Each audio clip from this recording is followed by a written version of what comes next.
തന്റെ പ്രിയപ്പെട്ട സ്വഹാബത്തുൽ കിറാമിന് മസ്ജിദ് നബവിയിൽ ഇരുന്നിട്ട് ഇങ്ങനെ ക്ലാസ് എടുത്തുകൊണ്ടിരിക്കുമ്പോ അതാ ഒരു ചെറുപ്പക്കാരൻ ഇങ്ങനെ നടന്നു വരികയാ. ആരാണെന്നറിയോ? മഹാനായിരിക്കുന്ന മിസ്അബ് റളിയല്ലാഹു അൻഹു. എന്റെ പ്രിയമുള്ളവരെ, മിസ്അബ് റളിയല്ലാഹു അൻഹു ഇങ്ങനെ നടന്നു വരുന്നത് കണ്ടപ്പോ അല്ലാഹുവിന്റെ റസൂൽ അവിടുന്ന് കരയാൻ തുടങ്ങി. പ്രവാചകന്റെ കണ്ണുനീരിങ്ങനെ ഒലിക്കാൻ തുടങ്ങി. പ്രവാചകന്റെ മുമ്പിലോട്ട് കടന്നു വന്നിട്ട് മിസ്അബ് റളിയല്ലാഹു അൻഹു ചോദിച്ചു, യാ റസൂലല്ലാഹ്, എന്തിനാ കരയുന്നത്? എന്തേ കരയുന്നത്? അല്ലാഹുവിന്റെ റസൂൽ പറഞ്ഞു, മിസ്അബേ, നിന്റെ പഴയ കാലം ഓർത്തിട്ട് കരഞ്ഞതാ മിസ്അബേ. ആരാ മിസ്അബ് എന്നറിയോ? എന്റെ പ്രിയപ്പെട്ട ചെറുപ്പക്കാരാ, നിന്റെ കാതൊന്ന് വിടർത്തിയിട്ടൊന്ന് കേൾക്കടാ പൊന്നുപോരെ. ആരാ മിസ്അബ് എന്നറിയോ?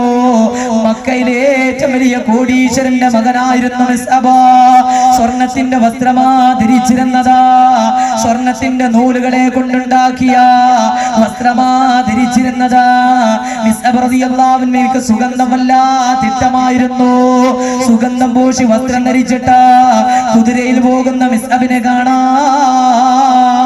മക്കയിലെ തരുണീമണികളായ സുന്ദരികളായിരിക്കുന്ന പെണ്ണുങ്ങൾ വഴിയോരത്ത് ഇങ്ങനെ കാത്തു നിൽക്കുമായിരുന്നു. അവസാനം മിസ്അബ് റളിയല്ലാഹു അൻഹു പരിശുദ്ധമായ ഇസ്ലാമിലോട്ട് കടന്നു വരികയാ. പ്രവാചകന്റെ ചാരത്ത് വന്നിട്ട് ഷഹാദത്ത് കലിമ ചൊല്ലി അവിടുന്ന് മുസ്ലിമായി. പക്ഷേ മിസ്അബ് റളിയല്ലാഹുവിന്റെ ജീവിതത്തില് ഏറ്റവും കൂടുതൽ പേടിച്ചിരുന്നതാ തന്റെ പ്രിയപ്പെട്ട ഉമ്മാനെയാ. ഉമ്മാനെ വല്ലാത്ത പേടിയാ. എന്റെ പ്രിയപ്പെട്ടവരെ, ഞാനെങ്ങാനും മുസ്ലിമായത് എന്റെ ഉമ്മ അറിഞ്ഞെങ്കില് എന്ത് സംഭവിക്കുമെന്ന് വല്ലാത്ത പേടിയാ. എന്റെ പ്രിയപ്പെട്ടവരെ, അവസാനം ഉമ്മ മിസ്അബ് റളിയല്ലാഹു അൻഹു മുസ്ലിമായ വിവരം അറിയുകയാ. അവിടെ എന്ത് ചെയ്തെന്നറിയോ? മിസ്അബ് റളിയല്ലാഹു അൻഹു വീടിന്റെ അകത്തടത്ത് ഭക്ഷണം കൊടുക്കാതെ പട്ടിണിക്കിട്ട് തല്ലുകയാ.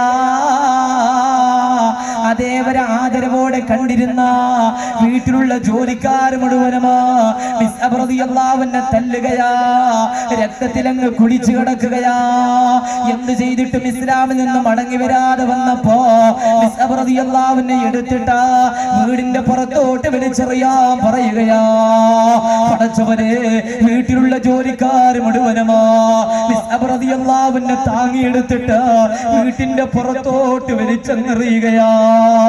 പടച്ചവനെ, മിസ്അബ് റളിയല്ലാഹു അൻഹു ആ വീണ സ്ഥലത്തിൽ നിന്ന് മല്ലെ എഴുന്നേറ്റ് ഇങ്ങനെ നടക്കാൻ തുടങ്ങുമ്പോ പിന്നിൽ നിന്ന് ഉമ്മ വിളിക്കുന്നു, മിസ്അബേ, ഇവിടുന്ന് നീ ഇറങ്ങിപ്പോയാ, ഇവിടുന്ന് നീ ഇറങ്ങിപ്പോയാ എന്റെ സമ്പത്തിൽ നിന്ന് ഒരു രൂപം പോലും നിനക്ക് തരില്ല മിസ്അബേ. ഈ മക്കയുടെ പകുതിയും നിന്റെതാ പൊന്നുപോരെ. കോടീശ്വരന്റെ മകനായിരുന്നു മിസ്അബ്. ഈ മക്കയുടെ പകുതിയും നിന്റെതാ പൊന്നുപോരെ. അതിൽ നിന്നൊരു രൂപം പോലും നിനക്ക് തരില്ല മിസ്അബേ. മഹാനായ മിസ്അബ് റളിയല്ലാഹു അൻഹു എന്ത് ചെയ്തെന്നറിയോ? എന്റെ പ്രിയമുള്ളവരെ, ഇട്ട വസ്ത്രം അങ്ങ് ഊരുകയാ. ഇട്ട വസ്ത്രം അങ്ങ് ഊരിയിട്ട് ഉമ്മാരെ കയ്യിൽ വെച്ചിട്ട് അവിടെ നിന്ന് പറഞ്ഞു, ഉമ്മാ, ഇതും നിങ്ങളതാ, എനിക്കിത് വേണ്ട എന്ന് പറഞ്ഞിട്ട് ഉമ്മാരെ കയ്യിൽ വെച്ചിട്ട് അവിടെ നിന്ന് ഇറങ്ങി നടക്കുകയാ. ഉമ്മ വിളിച്ചു പറയുന്നു, മിസ്അബേ, നീ ഒരിക്കലും പോലും ജീവിതത്തിൽ എന്നെ ഉമ്മാനെ വിളിക്കല്ലേ. ഞാൻ മരിച്ചാ പോലും എന്റെ മയ്യത്ത് നോക്കാൻ നീ വരല്ലേ. മിസ്അബ് റളിയല്ലാഹു അൻഹു അവിടെ നിന്ന് ഇറങ്ങിപ്പോയെന്ന് ചരിത്രം പറയുമ്പോ എന്റെ പ്രിയപ്പെട്ടവരെ, എന്തിനാ പ്രവാചകര് കരഞ്ഞിരുന്നറിയോ? എന്തിനാ റസൂലുള്ള കരഞ്ഞിരുന്നറിയോ? ഒരു കാലഘട്ടത്തില് സ്വർണത്തിന്റെ വസ്ത്രം ധരിച്ചിരുന്ന മിസ്അബ് റളിയല്ലാഹു അൻഹു ഇന്ന് പ്രവാചകന്റെ മുമ്പിലോട്ട് കടന്നു വന്നതാ. കീരി പറഞ്ഞ വസ്ത്രം ധരിച്ചിട്ടാ പലയിടത്ത് കീറിയിരിക്കുകയാ, അതിനെ വെച്ച് തുന്നിരിക്കുകയാ. കീരി പറഞ്ഞ വസ്ത്രം ധരിച്ചിട്ട് വരുന്ന മിസ്അബിനെ കണ്ടപ്പോ അല്ലാഹുവിന്റെ റസൂൽ അവിടുന്ന് കരഞ്ഞിട്ട് ചോദിച്ചു, മിസ്അബേ, എന്തിനാ ഇങ്ങനെ നടക്കുന്നതാ? അവിടുന്ന് പറഞ്ഞു, നബിയേ, സ്വർഗത്തിന്റെ ഉഹുദിന്റെ വസ്ത്രം ധരിക്കാനാ, സ്വർഗത്തിലോട്ടൊന്ന് കടന്നു ചെല്ലാനാ. എന്റെ പ്രിയപ്പെട്ടവരെ, അവസാനം ഉഹുദിന്റെ രണാങ്കണം കഴിഞ്ഞു. യുദ്ധം കഴിഞ്ഞപ്പോ പല ആളുകൾ ഷഹീദായി പോയി. പല സ്വഹാബത്ത് ഈ ലോകത്തുനിന്ന് വിട പറഞ്ഞു പോയി.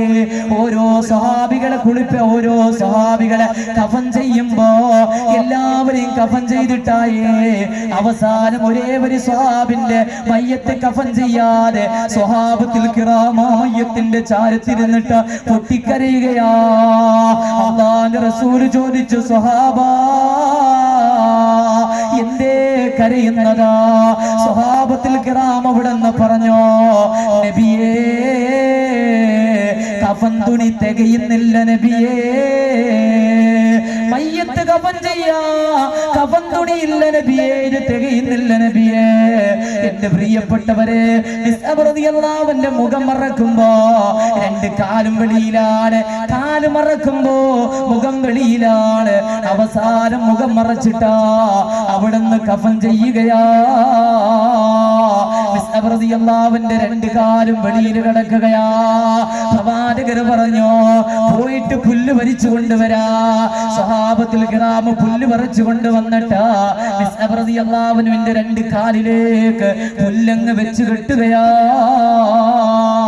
എല്ലാം കഴിഞ്ഞു, നിസ്കാരം കഴിഞ്ഞിട്ടാ അള്ളാഹുവിന്റെ ജനാസന കബറിന്റെ അകത്തളത്താ കൊണ്ടുപോയി വെക്കുമ്പോ കാലിൽ കെട്ട പുല്ലങ്ങടിയുകയാ. സ്വഹാബത്തിൽ കിറാം പൊട്ടിക്കരഞ്ഞു പോയി. എല്ലാവരും കരയുകയാ. മരിക്കുകയാണെങ്കിൽ മിസ്അബിനെ പോലെ മരിക്കണമെന്നോ? ഈ ദുനിയാവിന്റെ പിന്നാലെ പറക്കപായുന്ന യുവത്വമേ, ഇങ്ങനെയുള്ള മരണം നമുക്ക് കിട്ടുമോ? ഇങ്ങനെയുള്ള ജീവിതം നയിക്കാൻ നമുക്കടിയുമോ? അല്ലാഹു തൗഫീഖ് നൽകി അനുഗ്രഹിക്കട്ടെ.